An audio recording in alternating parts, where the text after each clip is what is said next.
جنات میں بڑی طاقت ہوتی ہے، وہ بڑی بڑی چیزیں اٹھا کے لا سکتے ہیں، لیکن اللہ تبارک و تعالیٰ جب کسی کو اپنے فضل سے نواز دیتا ہے تو وہ جنات سے بھی طاقتور ہوتا ہے، حالانکہ انسان ہوتا ہے۔ تو یہ ایک ولی تھے، کیونکہ ولی کے بغیر یہ کرامت نہیں ہو سکتی، کیونکہ جو جنہوں نے عاصم بن برقیہ نے معاملہ کیا وہ نبی تو تھے نہیں، اگر نبی ہوتے تو معجزہ کہہ دیتے۔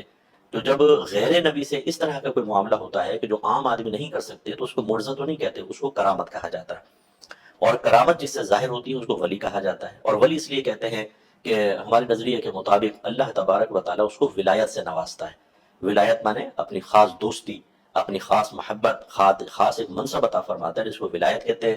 جس کو ولایت ملتی ہے وہ ولی ہوتا ہے۔ اور اسلامی نظریے کے مطابق ولایت وہبی ہے، کسبی نہیں، آپ اپنی محنت سے حاصل نہیں کر سکتے، بلکہ اللہ جس کو چاہتا ہے ولایت عطا فرماتا ہے، لیکن ہاں اسی کو عطا فرماتا ہے کہ جو عالم ہوتا ہے، متبع سنت ہوتا ہے، صغیرہ کبیرہ ظاہری باطنی گناہوں سے اپنے آپ کو بچاتا ہے۔ الا ان اولیاء اللہ لا خوف علیہم ولا هم یحزنون، خبردار بے شک اللہ کے دوستوں کو نہ کچھ خوف ہے نہ وہ غمگین ہوں گے۔ الذین آمنوا وکانوا یتقون، وہ جو ایمان لائے اور وہ صاحب تقوی ہوئے۔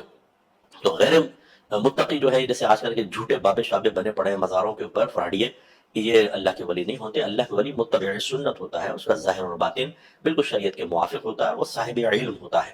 کسی بھی جاہل کو اللہ ولایت نہیں دے گا، عالم کو ولایت دے گا، تو پھر اس سے وہ کرامت ظاہر ہوتی ہے۔ لیکن جیسے معجزہ نبی ظاہر کرتا ہے، لیکن وہیں پر جہاں اللہ اجازت دیتا ہے، ایسے ہی ولی وہاں اپنی کرامت ظاہر کرے گا جہاں اللہ کی اجازت ہوگی، یہ ذہن میں رکھیں۔ تو اس کا مطلب ہے کہ طاقت ہوتی ہے، بہت سی چیزیں وہ کر سکتے ہیں، لیکن اس کے اظہار کی اجازت نہیں ہوتی۔ ہمارے نبی کریم صلی اللہ علیہ وسلم سید الانبیاء ہیں، آپ کو معجزات دیے گئے، لیکن آپ نے مخصوص اوقات میں ہی اللہ کے حکم سے ان کو ظاہر فرمایا۔ جو نبی زمین پہ کھڑے ہو کے چاند کے 2 ٹکڑے کر سکتا ہے، سورہ قمر کی ابتدا پڑھ کر دیکھ لیں، اس میں معجزہ بھی مذکور ہے، ذکر کیا گیا ہے، اور حدیثوں میں بھی آیا۔ تو جو زمین پہ کھڑے ہو کے چاند کے 2 ٹکڑے کر سکتا ہے، کیا وہ غزوہ بدر میں سامنے کھڑے ہوئے کافروں کو اشارہ کر کے 2 ٹکڑے نہیں کر سکتا تھا؟ اور اس کے بعد بھی کتنا جہاد چلتا رہا۔ غزوہ احد کے اندر مسلمانوں کو شکست ہوئی، کیا سرکار نہیں کر سکتے تھے؟ اشارہ کرتے اور سب کو تباہ کر دیتے، لیکن مشیت الہی کے تابع۔ اگر ہر جگہ نبی معجزہ ظاہر کر کے آسائشیں حاصل کر لیتے، کھانا پینا سب چیزیں، جیسے کھانا بڑھانے کے واقعات بھی ہوئے، پانی بڑھانے کے، تو ابتلا آزمائش کہاں رہتی؟ پھر جہاد کا ثواب کہاں ہوتا؟ پھر شہادت کے مناصب کیسے حاصل ہوتے؟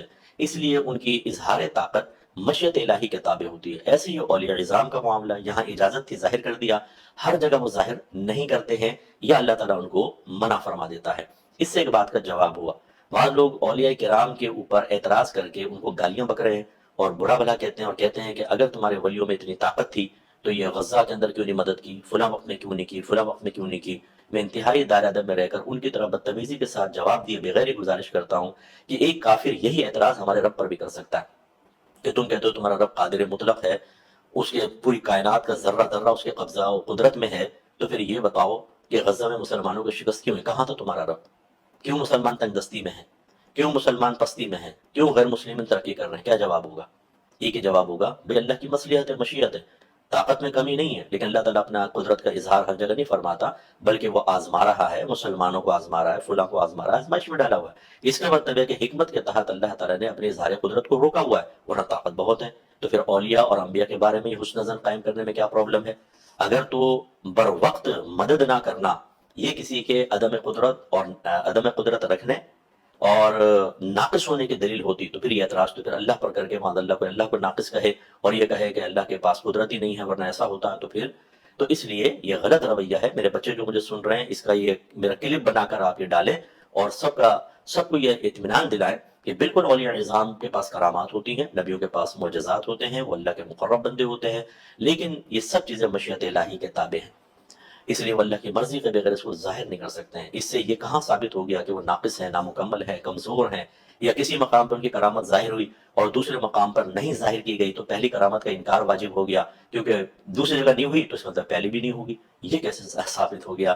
یا صحابہ کرام علیہ الرضوان جیسا ثابت صفہ تھے، وہ کمزوری، نقاہت کی وجہ سے، کیونکہ کھانا پینا نہیں ہوتا تھا، بعض اوقات نماز میں گر جایا کرتے تھے نقاہت کی وجہ سے۔ تو آپ کوئی کافر اگر یہ کہے گا کہ تمہارے نبی اگر معجزہ دکھاتے تو کھانا دے دیتے نا، ان کو پانی دے دیتے، اس کا مطلب ہے یہاں نہیں دیا، وہ گر گئے، تو پہلے بھی جو ہوا سب وہ جھوٹ ہے۔